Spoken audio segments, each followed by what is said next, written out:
although it's probably more of a sequel to our discussion from last week about Biden's performance in the debate, and obviously this chatter has just not died down.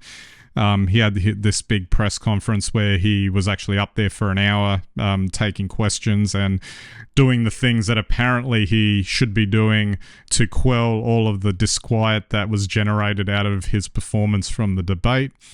And yet it's still, they're like rabid social media dogs looking for blood because it doesn't fit the narrative if he can actually speak coherently, even if he makes gaffes, and he can talk to the like the subject matter in great detail, which he did. And look, I know we spoke about this before we got on. It's just I just feel like the way this story is unfolding is kind of idiotic, and it's not a question of like how these types of questions might have been raised in previous election cycles where the candidate's viability is questioned, etc. It seems that the way it's being done is designed to generate never-ending media cycles about this particular topic, and and again, I come back to this idea that if it was anyone other than Trump he was going up against, I'd say maybe that he would probably be done. Like there'd probably be some, mea culpa type scenario where he gets up in front of the cameras and says, for the good of the nation, I'm going to be stepping down and letting the next generation take over or whatever. And you could foresee that because he wouldn't have had any choice, because he would have been running against a candidate that is, say, maybe more traditional in terms of a politician. But because it's against Trump, why not him compared to anyone else that they've got in the lineup, considering how things have been going? And I don't know. I honestly don't know where any of this is going. I don't know what the outcome is going to be for this, because I don't see this as how you would tell in a political cycle when when say an incumbent's going to be kicked out, or when an opposition leader just isn't cutting it and is just not going to win. But that was driven by more organic processes, that were within the electorate, etc. This, to me, just seems like a social media storm that is being, with the media networks jumping all over it because they have to fill airtime and get eyeballs. And I'm not seeing where the authentic underlying story is in any of it at the moment. Oh, I couldn't agree with you more, Ben. I mean, it's a chatbot heaven, it's a social media heaven, it's a meme heaven. It's great, just keep passing it around, the same stuff. I watched the NATO summit there because I wanted to see it with my own eyes, and he made two gaffes, and probably because he's under pressure, maybe even because he is 81 years old, but he was pretty good for the rest of it. And it's just, this is how social media works.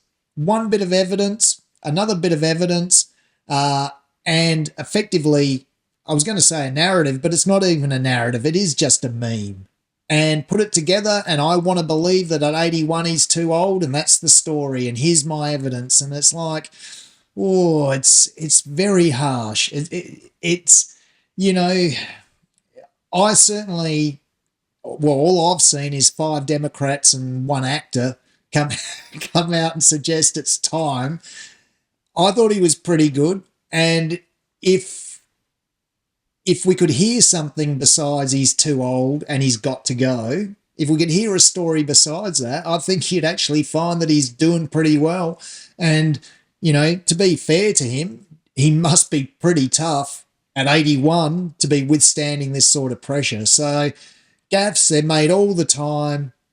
He's made plenty of them along the way, but all we see is this single story. And, it's compelling because there's visual evidence, which always rates highly in the human mind, and there's a little bit of other fact, which you just link up, and that's all you need to slay him. So he's doing very well to stand up to this.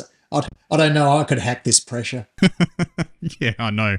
It makes you wonder why anyone would become a politician in this type of era, anyway. And I guess that's the sad thing. It's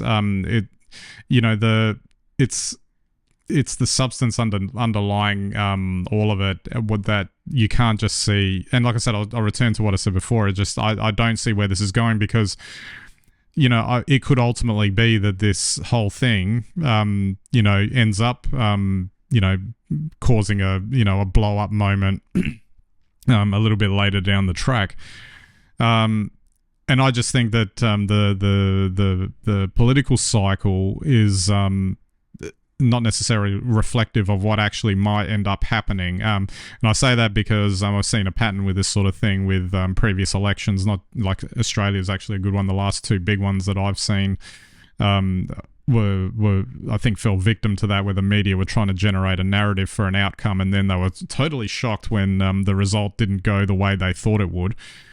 And I just wonder if something like that's going to happen here. They're getting a good run out of this story, or whatever, if you want to call it a story. And I don't know exactly what the result is. And I guess the other factor is, given what we were talking about with social media and chatbots and the impacts on human behavior, who the hell knows what the US public is going to do at vote, when they're in the voting box, trying to cast their vote, and whether any of this is impacting them. Well, it's really, really interesting. I think personally it's the Democrats' election to lose. And if you were just to go on social media, you'd assume they're doing a great job of losing it.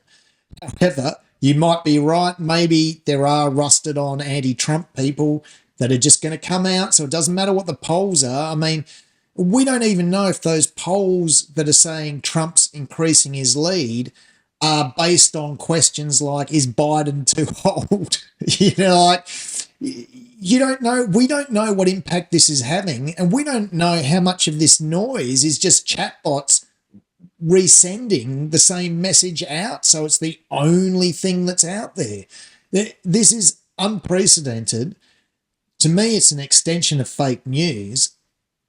I don't know. It's certainly a false narrative, I think, and I wonder why nobody is making the point. Or will they wait until 2025 to say, oh, social media is evil and look what it did, assuming Biden doesn't win? If he wins, it'll be one of the most remarkable victories in all of political history anywhere. So and principally because of all the negative talk about him in this situation, not that may or may not actually have any basis in reality, as you point out.